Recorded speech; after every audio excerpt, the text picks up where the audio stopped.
এখান থেকে আমরা চলে যাব সাজেকের উদ্দেশ্যে। অনেক কষ্টদায়ক জার্নি, তবে জার্নিটা অনেক কষ্টদায়ক হলেও প্রাকৃতিক সৌন্দর্যে ঘেরা এই খাগড়াছড়ি, যেখানে আমাদের কষ্টটাকে ওরা একেবারে কষ্ট নিমিশে শেষ হয়ে গেছে। যে আনন্দ যে উপভোগ করলাম খুবই খুবই রোমাঞ্চকর। আমার মোটরসাইকেল একটু প্যারা দিয়েছে, ক্লাস প্লেটের একটু ডিস্টার্ব হয়েছিল।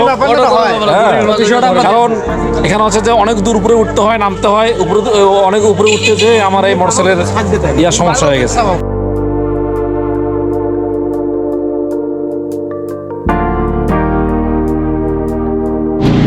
আল্লাহ মানুষের কত বুদ্ধি দিচ্ছে, মেধা দিচ্ছে। এক ট্যাঙ্কি পানি 1000 টাকা ওদেরকে কিনতে লাগে, তাও সেই একদম নষ্ট করি। এখানেই বোঝা যাচ্ছে যে আসলে পানিটা কত গুরুত্বপূর্ণ, পানি অনেক মূল্যবান। হ্যাঁ, এটা আসলে ভাই এক্সেস এখানে আসলে কোনো কিছুই ভালো না। অবশেষে চলে আসলাম মেঘের রাজ্যে সাজেকে। বর্তমান আমরা অবস্থান করতেছি আমাদের রিসোর্টে। এই রিসোর্ট থেকে দেখতে পাচ্ছেন প্রকৃতির অপরূপ সৌন্দর্য। আমার রিসোর্ট থেকে দেখা যাচ্ছে ছোট ছোট রিসোর্ট। আমরা বর্তমান অবস্থান করতেছি বাগাইঘাট আর্মি ক্যাম্প, যেটি বাংলাদেশের একটি গুরুত্বপূর্ণ সেনা ক্যাম্প। এটি খাগড়াছড়ি জেলা থেকে সাজেক ভ্যালি যাওয়ার প্রধান সড়কের পাশে রয়েছে। এই ক্যাম্পের প্রধান ভূমিকা হচ্ছে যে সাজেক সড়কের নিরাপত্তা নিশ্চিত করা, পাহাড়ি এলাকায় আইন শৃঙ্খলা রক্ষায় সহায়তা করা, পর্যটকদের নিরাপদ যাতায়াতে সহযোগিতা করা, জরুরি প্রস্তুতিতে উদ্ধার ও ত্রাণ কার্যক্রমে অংশগ্রহণ করা।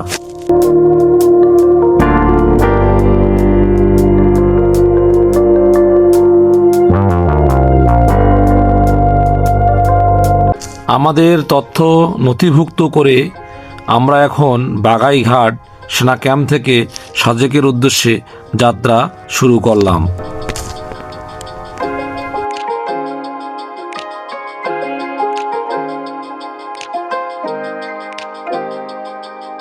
বাগাইঘাট থেকে সাজেকের পথে যাত্রা শুরু করলেই মনে হয় যেন ধীরে ধীরে এক সবুজ স্বর্গের দিকে এগিয়ে যাচ্ছি। আঁকাবাঁকা রাস্তা কখনো উঁচুতে উঠে যায়, আবার কখনো নিচে নেমে আসে। রাস্তার দুই পাশে সারি সারি সবুজ পাহাড়, বাঁশঝাড়, ঘন বন আর বুনো গাছপালা প্রকৃতিকে করে তুলেছে মনোমুগ্ধকর। পথের অনেক জায়গা থেকে দূরের পাহাড়গুলোকে নীলাভ রঙে দেখা যায়। বর্ষাকালে পাহাড়ের গা বেয়ে ছোট ছোট ঝর্ণা নেমে আসে, আর শীত ও ভোরের সময় পাহাড়ের গায়ে সাদা মেঘের চাদর ভেসে বেড়ায়। সূর্যের আলো মেঘের ফাঁক দিয়ে পড়লে পাহাড়ের সৌন্দর্য আরো মোহনীয় হয়ে ওঠে।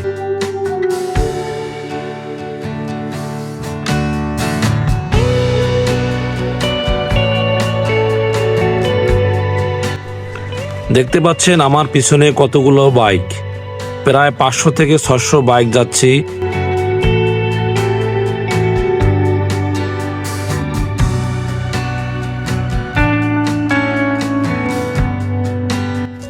বাঘাইঘাট থেকে সাজেকের এই পথটি শুধু একটি গন্তব্য পৌঁছানোর রাস্তা নয়, বরং প্রতিটি বাঁক, প্রতিটি পাহাড় আর প্রতিটি দৃশ্য ভ্রমণকারীদের জন্য এক অনন্য অভিজ্ঞতা।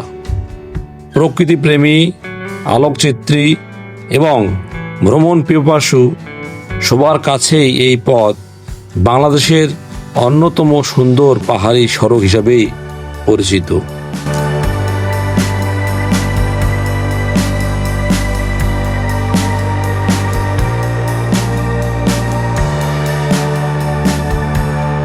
যতই সাজেকের দিকে এগিয়ে যান, ততই বাতাস হয়ে ওঠে শীতল ও নির্মল।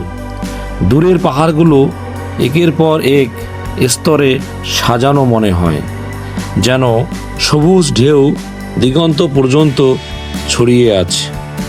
সূর্যাস্তের সময় আকাশে লাল, কমলা, বেগুনি রঙের মিশ্রণে পাহাড়ের সৌন্দর্য এক অপূর্ব সৃষ্টিতে রূপদান করে। এই পথের সবচেয়ে বড় আকর্ষণ হলো গন্তব্য পৌঁছানোর আগেই যাত্রাপথ নিজেই একটি অসাধারণ অভিজ্ঞতা হয়ে ওঠে। তাই অনেক ভ্রমণপ্রেমী বলেন সাজেকের সৌন্দর্যের অর্ধেক লুকিয়ে আছে বাগাইহাট থেকে সাজেক যাওয়ার পুরো পথটা।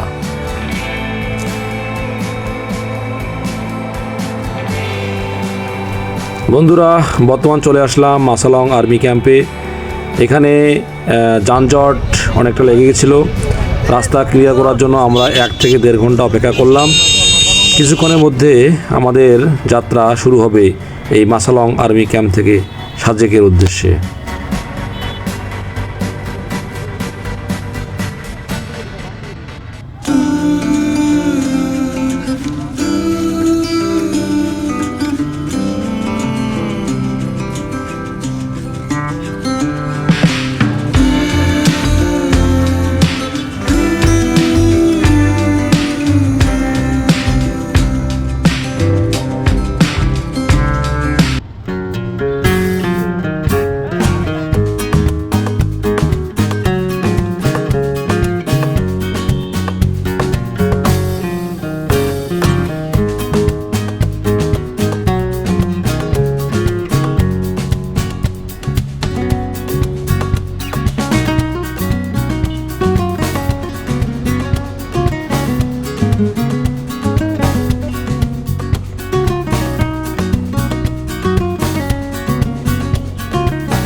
সাজেকের পাহাড়ি এলাকায় পৌঁছালে মনে হয় যেন পৃথিবীর কোলাহল ছেড়ে প্রকৃতির এক শান্ত রাজ্যে এসে দাঁড়িয়েছি।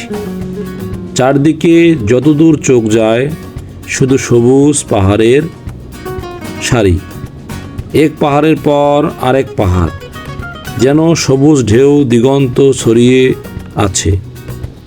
সাজেকের কাসালাং পর্বতমালার মাঝে অবস্থিত, প্রায় 1800 ফিট উচ্চতায় হওয়ায় এখান থেকে চারপাশে পাহাড়ের অপরূপ সৌন্দর্য দেখা যায়।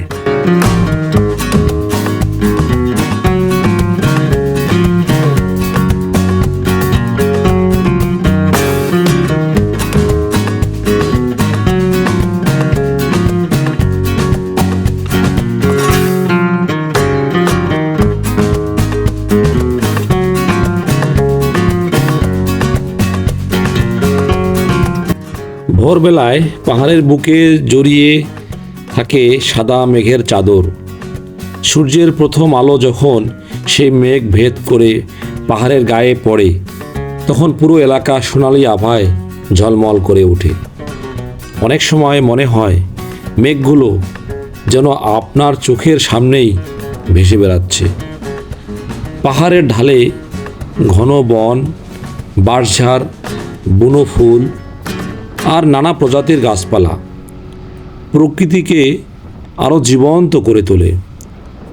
দূরে পাহাড়ি গ্রামের ছোট ছোট বাঁশ ও কাঠের ঘরগুলো সবুজের মাঝে ছড়িয়ে থাকা ছবির মতো লাগে। চাকমা, মারমা, ত্রিপুরা, লুসাই সহ বিভিন্ন আদিবাসী জনগোষ্ঠীর সংস্কৃতি ও জীবনযাত্রা এই অঞ্চলের একটি বিশেষ আকর্ষণ।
বিকেলের দিকে সূর্য যখন পশ্চিম আকাশে ঢলে পড়ে তখন পাহাড়ের গায়ে লাল, কমলা ও সোনালি রঙের মায়াবী আলো ছড়িয়ে পড়ে। আর রাত হলে পাহাড়ি নীরবতা, শীতল বাতাস ও অসংখ্য তারাভরা আকাশ এই অন্যরকম অনুভূতি এনে দেয়। সাজেকের পাহাড় শুধু দেখার নয়, অনুভব করার মতো একটি স্থান। এখানে দাঁড়ালে মনে হয় প্রকৃতি তার সমস্ত সৌন্দর্য, শান্তি আর মহিমা একসঙ্গে উজাড় করে দিয়েছে। তাই সাজেককে অনেকেই ভালোবেসে পাহাড়ের রানী বা রাঙ্গামাটির ছাদ বলেও থাকেন।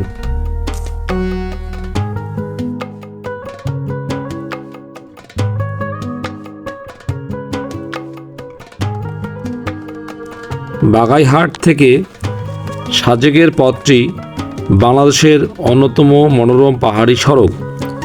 আঁকাবাঁকা রাস্তা, সবুজ পাহাড়, ঘন বন, ছোট ছোট আদিবাসী গ্রাম এবং মেঘে ঢাকা পাহাড়ি দৃশ্য পুরো যাত্রাকে করে তোলে এক স্মরণীয় মুহূর্ত।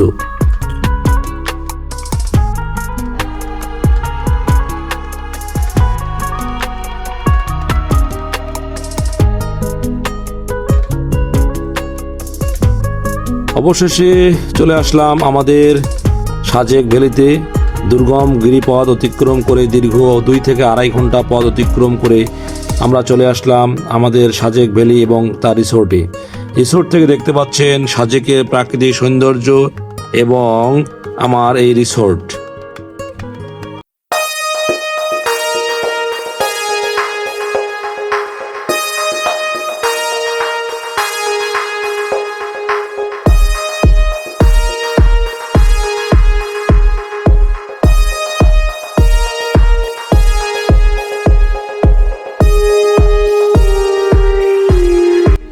দেখতে পাচ্ছেন এটা হচ্ছে আমার রিসোর্ট।